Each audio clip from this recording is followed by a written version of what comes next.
You are listening to the Horse Radio Network, part of the Equine Network family. I am Glenn the Geek from Ocala, Florida. And I am Allison Renborg from Murfreesboro, Tennessee, and you're listening to the monthly Equine Affaire episode of Horses in the Morning on the Horse Radio Network for September 21st. This episode is brought to you by Equine Affaire. Good morning, Horse World. It's the third Thursday of the month. That means it's time for the Equine Affaire episode, North America's premier equine expo and equestrian gathering.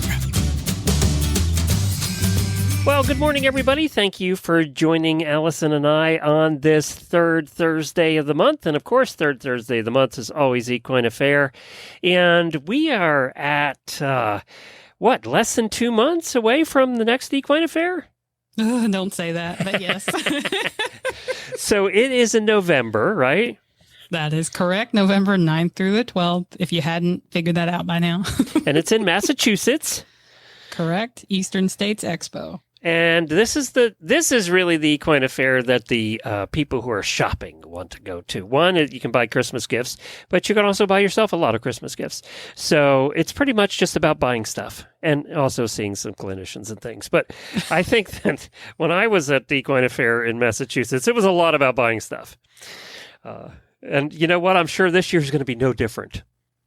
Absolutely. I mean, it's the perfect way to kick off that Christmas shopping season. I mean, I know I'm in the mood to shop because when I go, I'm like, oh, I need to take home presents for my little one. So now, you're getting prepped, and I assume by now all your vendors are lined up, and you're getting the final things done for Equine Affaire.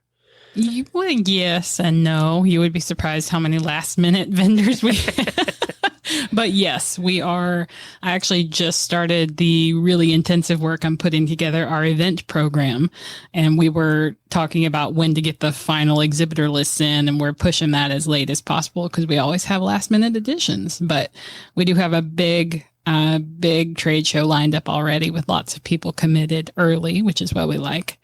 But yeah, that's what we're on. So people can buy their tickets ahead of time. And also it's time to book your hotel rooms. Now it's time to get serious about that. Yes. The hotel discounts and blocks are pretty much good through most of October.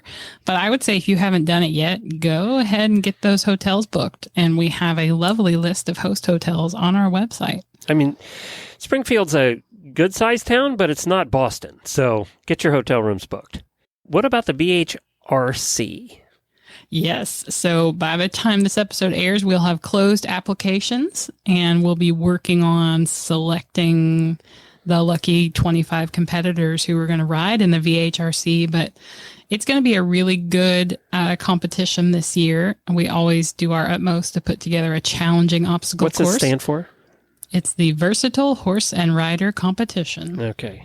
And we're having somebody on to talk about that today, aren't we? We are. Actually, two people. The first is Greg Robinson. He is going to be our ranch horse versatility clinician, and he's also judging the event. So we're super excited to have Greg with us. And then our other guest is Noah Rattner. He is our announcer for Equine Affaire, has been for the last 3 years. And this year we're doing something a little different and new. Noah's going to MC the VHRC. So we wanted to have him on to talk about what he's looking forward to about, zhuzhing it up a little bit, getting extra exciting. You still have 1 week left to score free tickets for Equine Affaire in Massachusetts. And here's how. You can sign up for a volunteer spot by or before September 27th. And volunteers earn free admission and fun souvenirs. Plus, you get to work with people like me on a really cool event and meet some really great people and horses in the process. So if you are interested in volunteering and giving up a few hours of your time to get free admission to the event, visit equineaffaire.com to sign up. All right, let's hear about our first guest. Who do we have coming on? We have Greg Robinson. He's the owner-operator of Greg Robinson Horsemanship in Valley View, Texas. He is an 11-time world champion and multiple reserve world champion in every division of ranch versatility. He's bringing his expertise and talent for teaching to Equine Affaire in Mass as our ranch horse versatility clinician. He'll also be judging the Versatile Horse and Rider competition. Well, hi, Greg. Welcome to the podcast. Hello. Thank you so much for having me. I'm excited. Yeah, we're excited to have you on. So, Greg, I've already introduced you and told our audience a little bit about you, but I wanted to ask you, yes, you're in trouble. I wanted to ask you, tell us about your experience with Equine Affaire. Have you been to one before? And what did you do there? I went to the one in Pomona, California.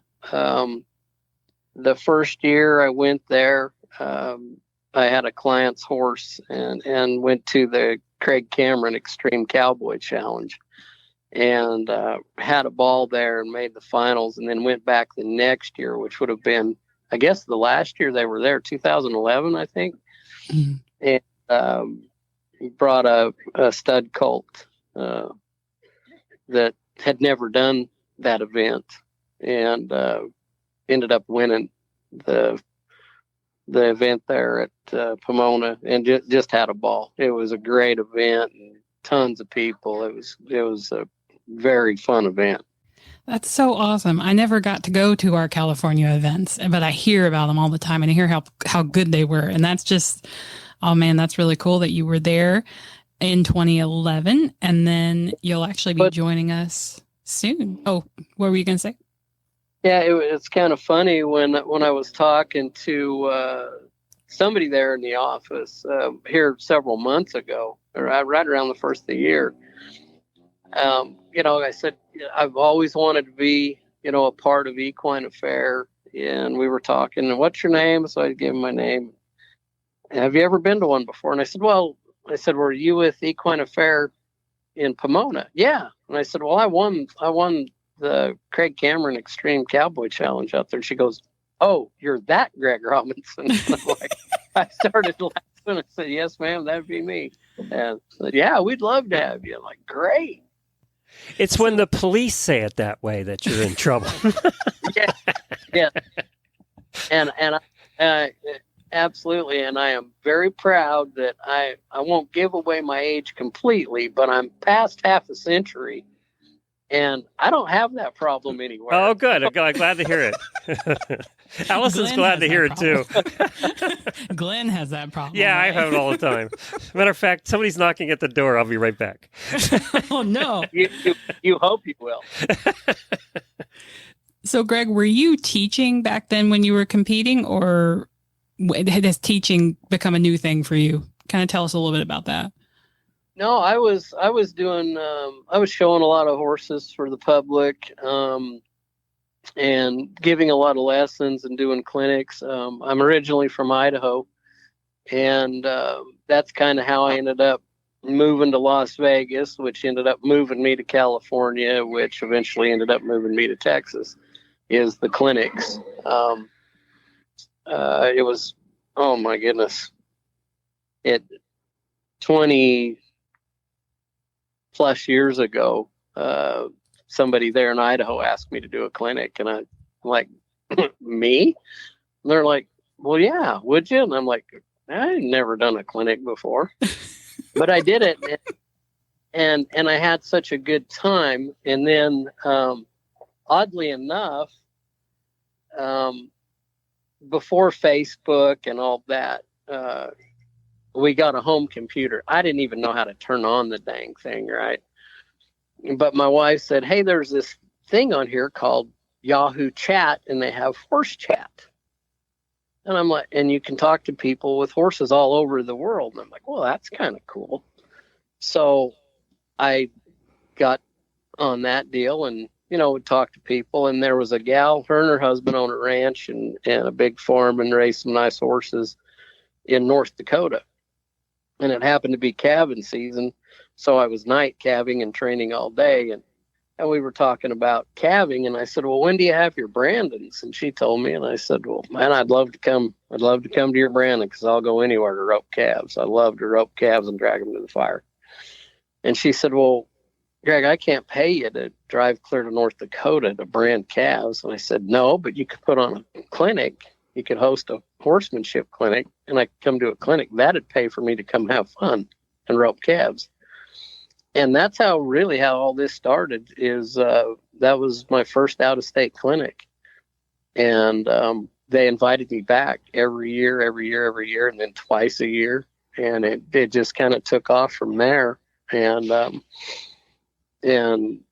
I just I love teaching. It's the most rewarding thing I get to do in my job is to teach.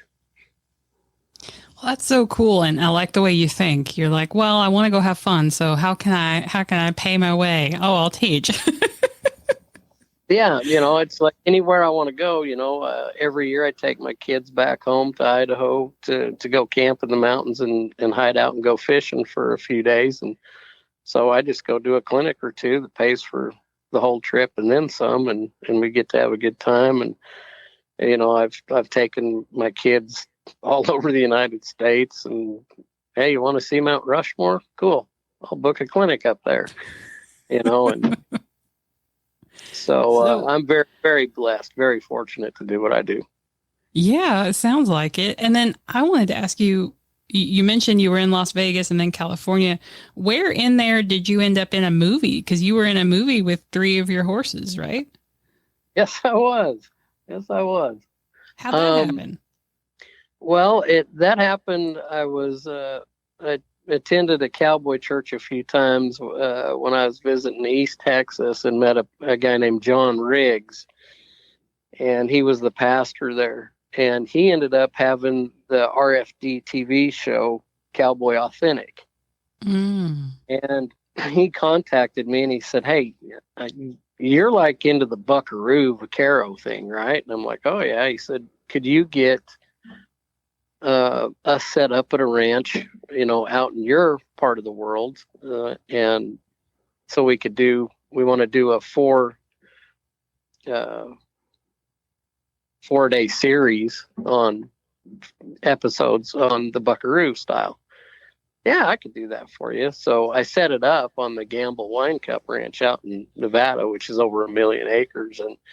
And he said, "Well, will you fly out with us? It'd be nice because the culture, the people, it'd just make things go a little smoother, not be awkward." I'm like, "Yeah, I'd love to." So I flew out there with the crew. Well, Jeff Tucker of Flying T Entertainment was doing the film work.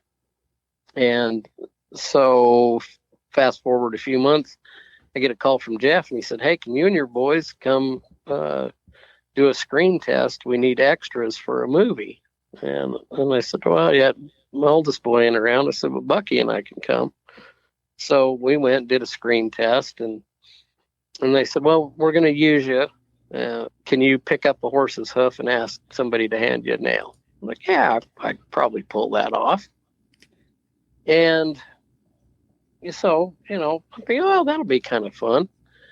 Well, on Facebook, they had a page for the movie, and come to find out, Brad Johnson, who's been in like 40 major motion pictures with like Tom Selleck and Richard Dreyfuss and stuff, he's the head guy in the movie. And I'm like, wow, we're going to get to meet Brad Johnson probably. So then the producer calls and he says, "Hey, log into the actors only thing on the website. You're Sam in the movie." I was like, all right. So I look it up, and it's a part in the movie.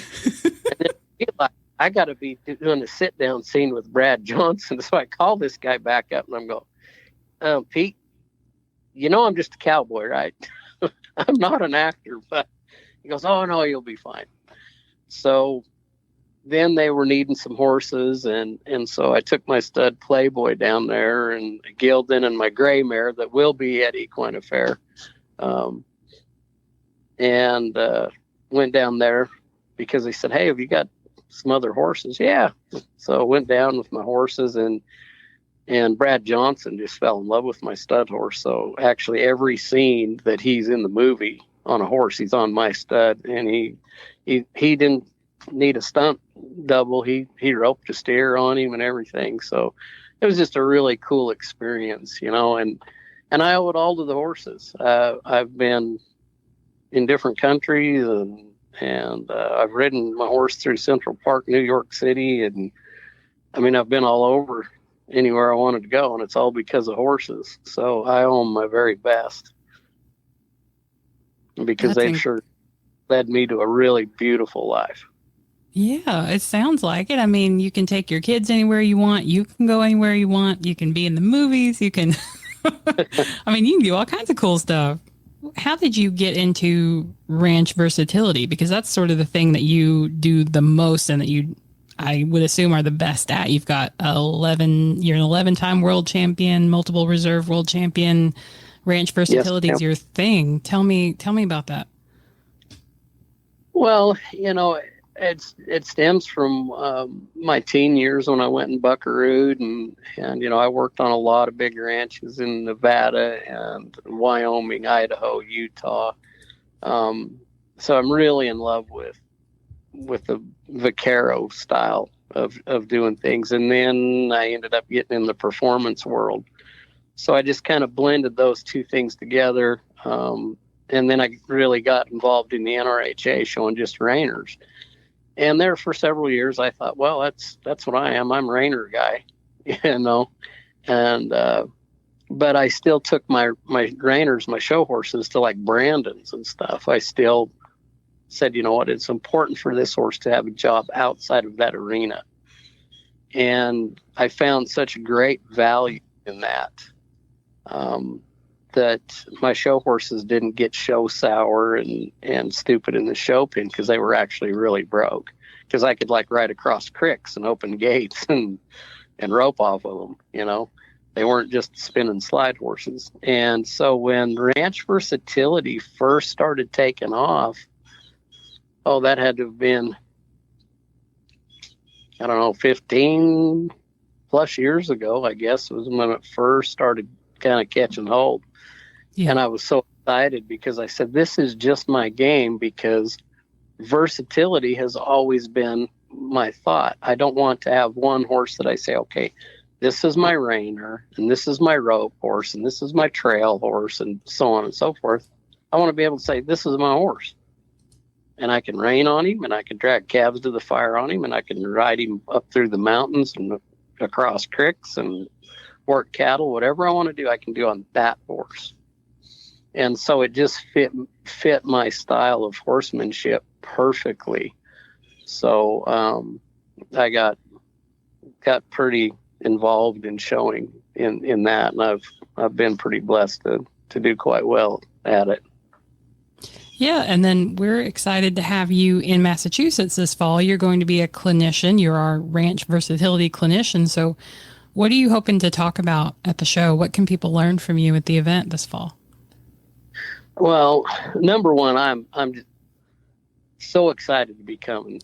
I've been talking about it since they said, "Hey, you want to come?" I'm like, yes. As a matter of fact, I do. It's I can't wait to get there, and I could take up the whole time, all day, every day there. I wish I could, because I just love hearing what I do. But what to expect is to hear things you've never heard in your life that are going to make you scratch your head and go, but that's not what everybody teaches. And I can show you that, yeah, it works and it's easy. There are certain things that, whether we are ranch people, show people, English riders, it's all just horsemanship. The rules are all the same. And if we simplify things and take into deep consideration how horses move naturally when we're not up there in the middle of them screwing up their world, and we think about common sense and physics, a lot of the things that we've been taught straight across the board, whether we're taught English or Western, are straight up incorrect. And I challenged that. I got to a place in my personal journey as a horseman, and I hate to even say this because it sounds boastful, and I don't mean it that way, but I got to a point where I was really struggling with the fear of being stagnant, which I still struggle with it, because I don't ever want to get stagnant. I want to keep learning. I want to keep growing. I want to do better. And I want to do better by my horses.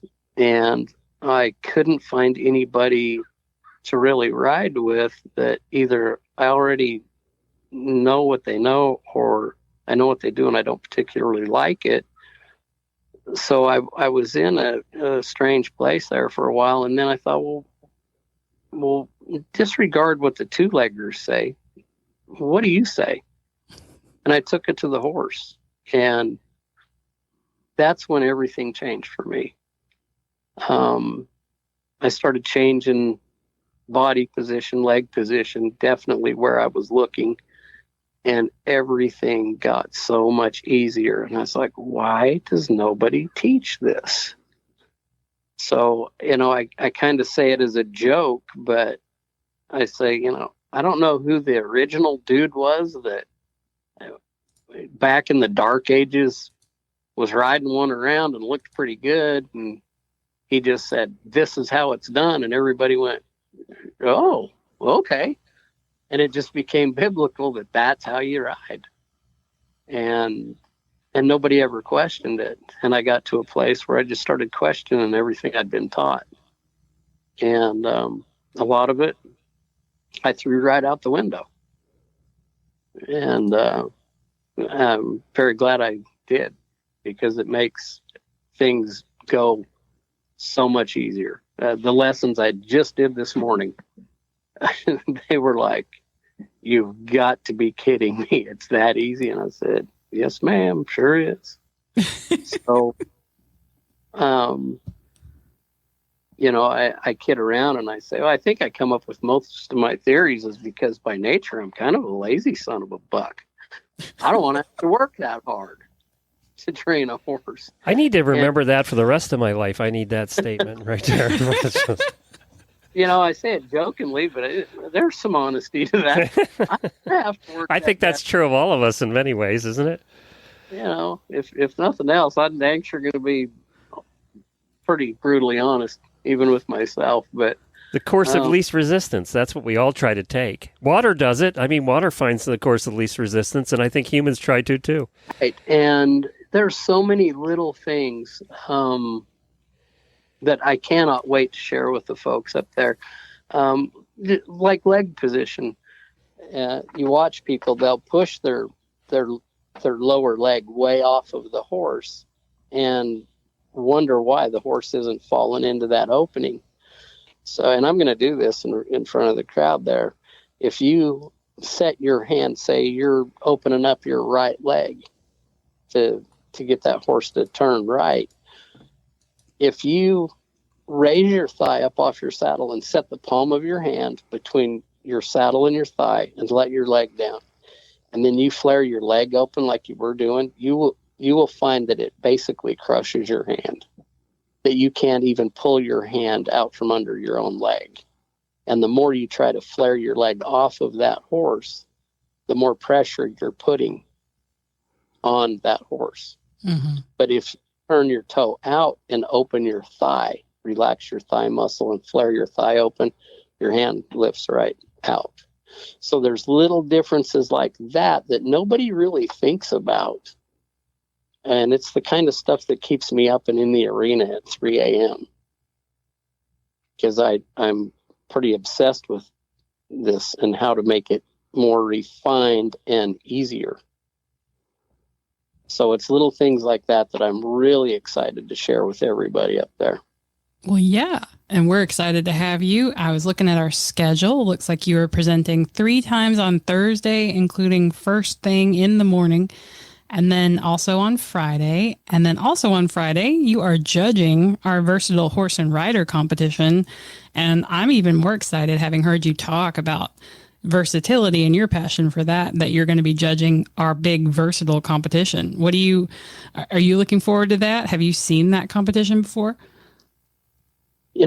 I've had some acquaintances that have ridden there in the past, and actually told me, you really need to enter that. You really need to enter that. And I always wanted to, but just with scheduling, it never happened. But yeah, I'm really looking forward to coming up and judging that. And in judging, because I'm a pretty nice guy. Uh, I try not to pencil whip everybody. So, admittedly, my scores are probably going to be a little more generous than a lot of judges, but everybody gets placed where they're supposed to be placed. I know what I expect to see, and especially after year after year after year after year of riding in the same show pen with, guys like Bud Lyons and Steve Meadows, Aaron Ralston. I show against the best there is in ranch versatility, and so I know exactly what I'm looking for, and I want to encourage the competitors there that afterwards, if you have questions about your score, whether you don't know how come you scored that low or how come I scored you that high, come find me. I've got a booth there. Something I want folks to understand: the second I step out of my truck there, till the time the dust settles and it's all over and I'm leaving, I'm there to help everybody. I will make time. I don't care if I sit at my booth till 3 a.m. visiting with folks. That's fine by me. That's why I'm coming. And if you have questions about your scores or how you can improve your performance, I want people to come find me. And I can promise you I'll make time for everybody. Well, and that's what Equine Affaire is all about. So if you want to come learn about versatility or just get a different perspective on horsemanship, definitely come to Equine Affaire, find Greg, talk to Greg. This is Greg Robinson.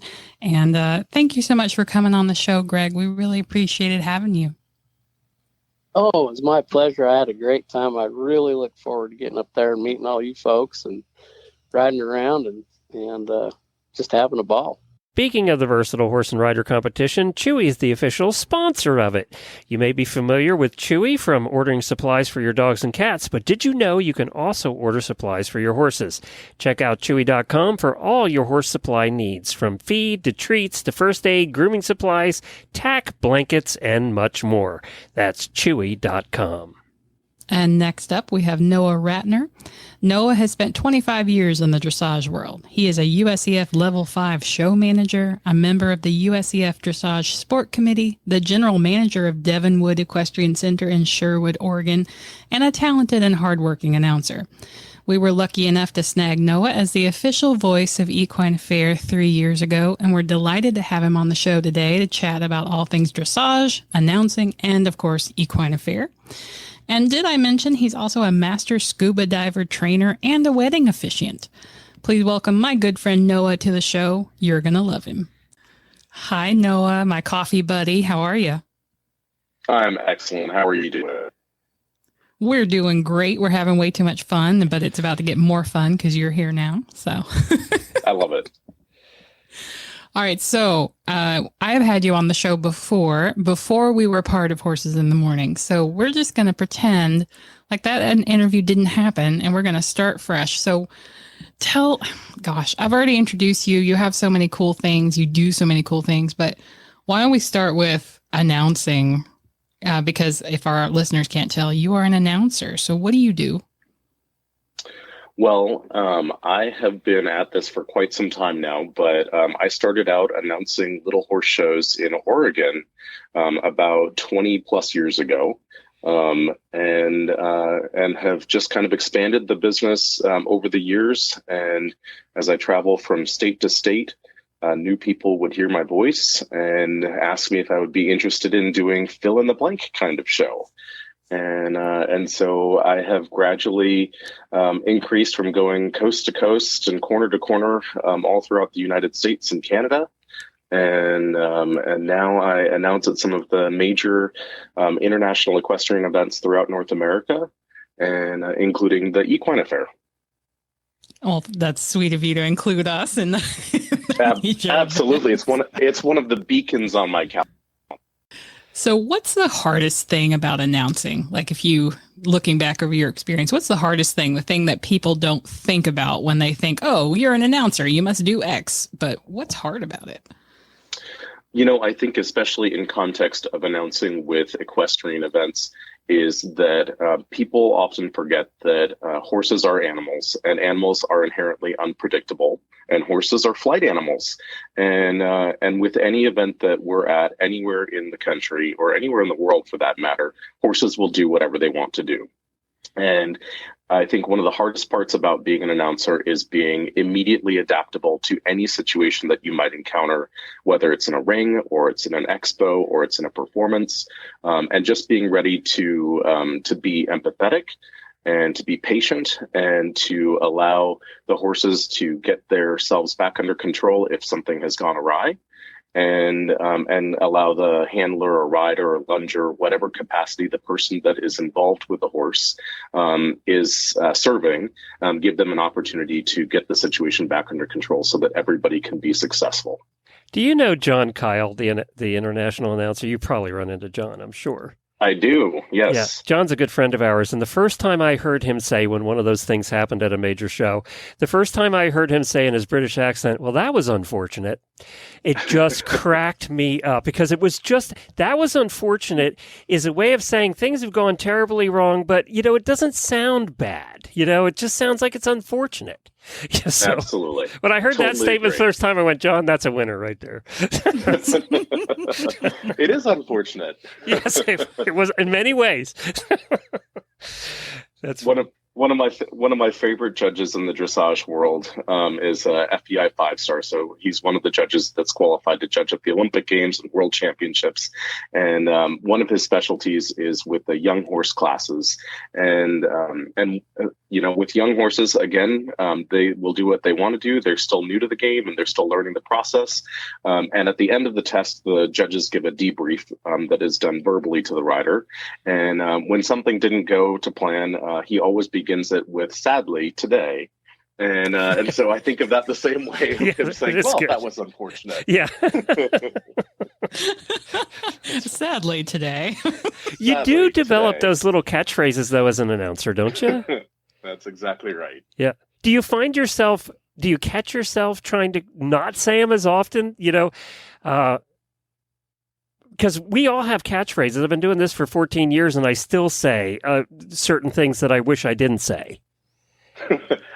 So Allison knows this from before, but the start of my entire announcing career happened when I was probably age 7, and I was at a horse show that my sister was competing at up in Washington State, and a very, very good friend of mine by the name Joyce Stride is the person responsible for launching me into this whole business.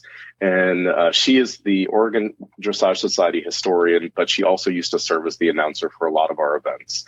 And Joyce taught me one of the very first the microphone when I was 7 years old was to announce the official showtime. And so I feel compelled every time I pick up the microphone to say the official showtime is. And I always think of Joyce when I say that, because for the very first time that I announced that on the microphone at the horse show that she taught me, I probably announced the official showtime every 90 seconds of the entire weekend. And so by the end of the weekend, people definitely knew what time it was. And that became my catchphrase that I've used ever since. And I think of her every single time, and it makes me chuckle. As America's Horse Husband, hearing the official showtime every 90 seconds at a show I really don't want to be at in the first place, I would have shot you. That would have been understandable. That's funny. Well, for us non-horse husbands, for our horse women, are we horse wives? What are we? You're just horse people. See, you qualify as a horse person. We're just horse husbands. And as our horse people, we forget what time it is anytime, which is why we can go to the barn for half an hour and then come back 8 hours later. That is true.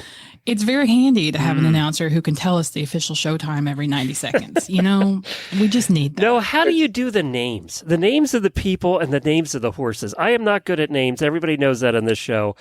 And I get them wrong all the time. How do you do the names? Well, I think the way that I do names is through a basic love of language. And I aspire to be a polyglot. And I speak Spanish fluently. I speak German with a certain degree of fluency. I'm still working on it. And a handful of other languages that I dabble in. And I think just being aware, especially in the horse world, people are trying to do a play on words or a play on names, or a reference to someone. So being aware of modern culture and absolutely being aware of historical names definitely helps me guide myself through pronunciation of various names within the horse world. And I think beyond that, practice. Every time I go to a show, I get the roster of all the competitors and I go through every single name in the book and make sure that I feel comfortable saying the horse's name. And if I don't, I will reach out to the owner of the horse and ask them to send me a recording of it just to make sure that I get it right. Because I think people spend so much time and so much of their resources and energy into presenting us and sharing their horses with us. The least I can do is get their horse's name correctly. Yeah, you're right about that. And we've had Larry Comas on the show over the past years, the Triple Crown announcer. Have you ever done a race? I've not. Would you want to? I would be terrified to do a race. I have so much respect for those guys because the speed that they're going is 100 times faster than what we have to go. Maybe 1,000 times faster than dressage, actually, to be honest. Oh, absolutely. I think the fastest that I have to think is in the versatile horse and rider competition at the Equine Affaire. And that is going at warp speed and trying to just stay with the horse through the moment. One horse. Well, yes, one horse and one rider. Yeah. Well, for now, right? Yeah. Yes, for now. Maybe we'll start doing a two at once, but or a relay. Oh, that's I like a good idea, actually. That is a good. Yeah, I'll have to tell Kogi. I'll do a relay VHRC. We are leveling up. Yeah, she'll be talking to the insurance company about that one. Exactly. Well, and speaking of leveling up, something kind of fun and new that you're going to do with us this fall is MC the VHRC. How are you feeling about that? I am super excited. This is my third year coming to the Equine Affaire and seeing the versatile horse and rider competition. And it is one of my favorite parts of the competition. Don't tell Roberta, who I actually got roped into this entire endeavor with to help be the voice for Fantasia. But it is probably the thing that I look forward to the very most at this event is the VHRC. And I just think that versatility of these horses is absolutely incredible. It's so much fun to see horses and riders that are coming from so many different disciplines and so much degree of experience, whether they're coming from dressage world or reining world or some kind of livestock work or Western pleasure. It doesn't matter. They're all on the same playing field, and each one of those horses and riders is bringing their own level of expertise in something specific.